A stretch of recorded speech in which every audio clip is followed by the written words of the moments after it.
Halo Ibu, Assalamualaikum warahmatullahi wabarakatuh. Saya Rafli Al-Hafiz dari kelas Teknik Presentasi.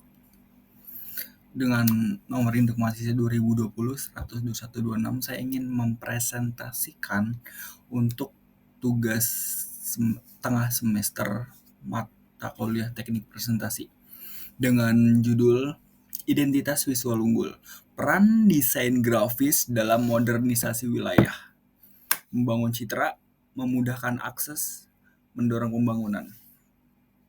Oke, yang pertama, apa itu modernisasi wilayah dalam konteks desain? Dari tradisional menuju fungsional dan estetika secara desain. Ini aku memiliki definisi apa dari modernisasi wilayah dalam konteks desain.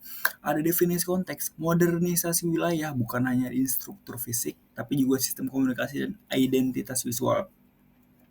Dua, ada peran desain. Desain grafis bertindak sebagai alat komunikasi strategis untuk mempromosikan, mengorganisir, dan memberi nilai tambah pada suatu lokasi. Tiga, tujuan menciptakan wilayah yang efisien, inklusif, dan berdaya saing global.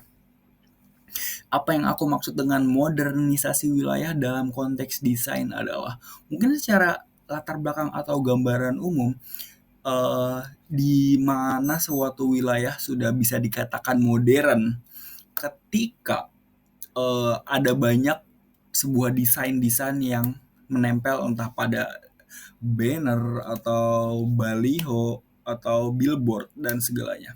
Itu pengenalan dasar mengenai modernisasi wilayah dalam konteks desain. Dan next, dua, ada membangun identitas branding wilayah. Menciptakan wajah wilayah atau mungkin bisa disebut place branding. Ada yang pertama, logo dan visual identity, merancang logo yang kuat merefleksikan nilai sejarah dan potensi wilayah.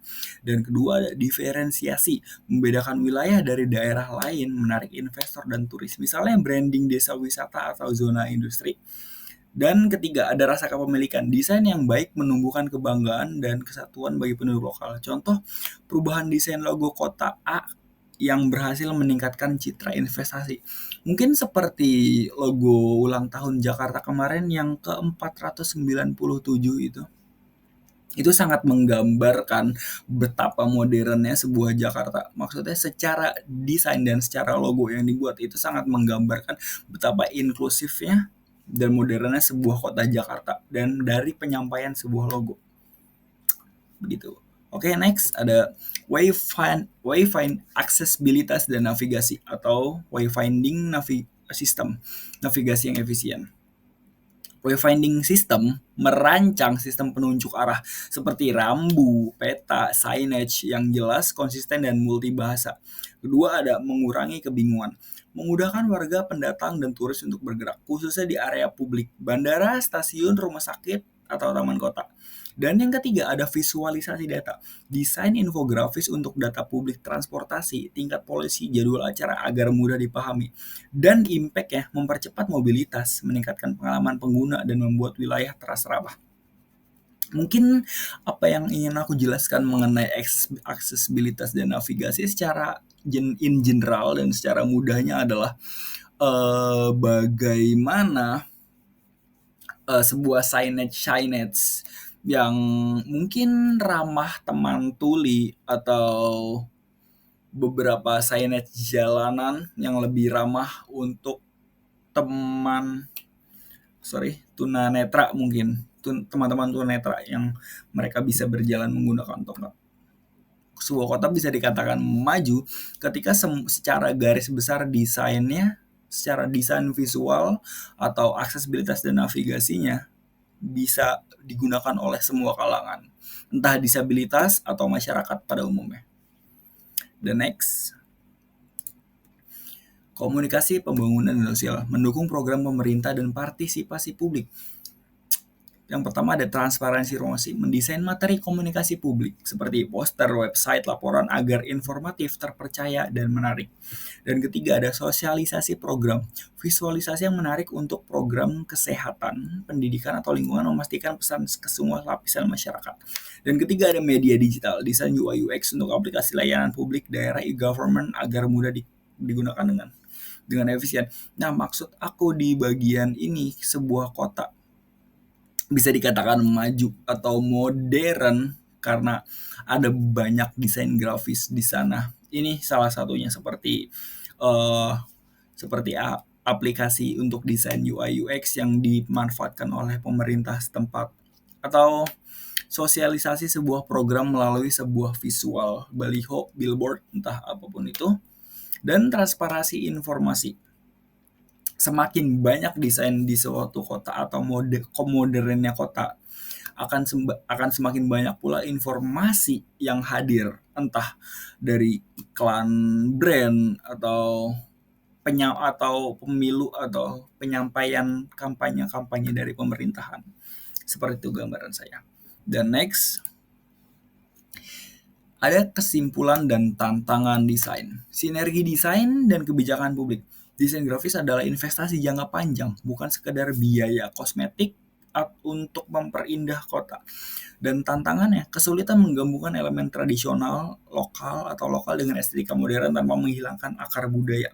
Seperti mungkin ada di gambaran kepala saya penciptaan sebuah logo tempat wisata Monas.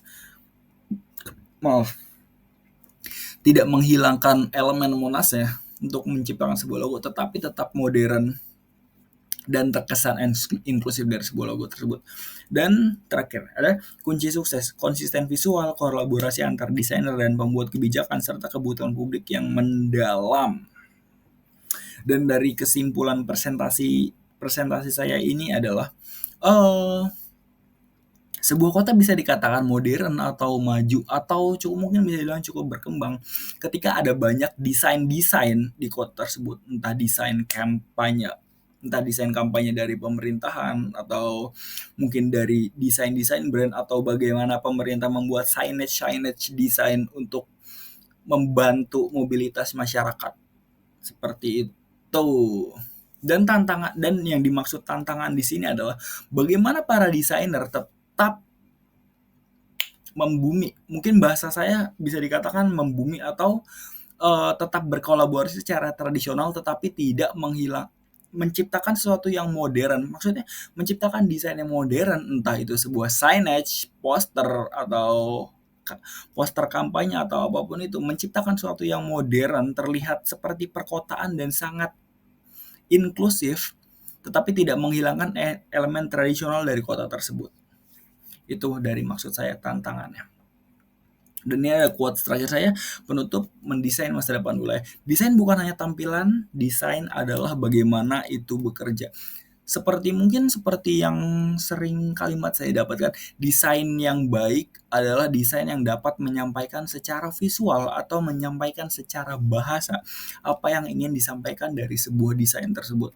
Desain yang sukses adalah desain yang bisa dimengerti oleh siapapun. Next, terima kasih. Saya Rafli Al-Hafiz dengan nomor induk mahasiswa 2020-100-216. Baru saja menyelesaikan presentasi UTS Teknik Presentasi. Terima kasih. Assalamualaikum.